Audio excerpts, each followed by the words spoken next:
នបងបងផ្ទះណាដូចកូនផ្ទះខ្ញុំខ្លះចូលចិត្តណារឿងនំប៉័ងនឹងឆ្នៃចេញអីឆ្នៃទៅឲ្យតែមាននំប៉័ងហើយនៅក្នុងផ្ទះមានតែទឹកសុសនេះមកដល់គឺថាធ្វើអីក៏ចេញដែរហើយបើនិយាយពីសាច់ផាត់វិញគឺថា stand by ជាប់អត់ឲ្យដាច់ស្តុកទេឥឡូវហ្នឹងក៏ unboxing កំប៉ុងថ្មីដែរនៅក្នុងសាច់ផាត់សាច់មាន់នេះគឺមានដូចជា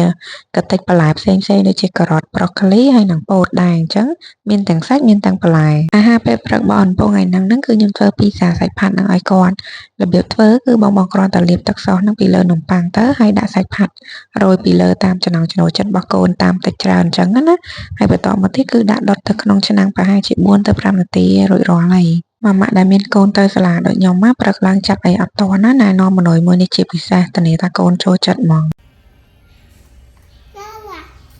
អញ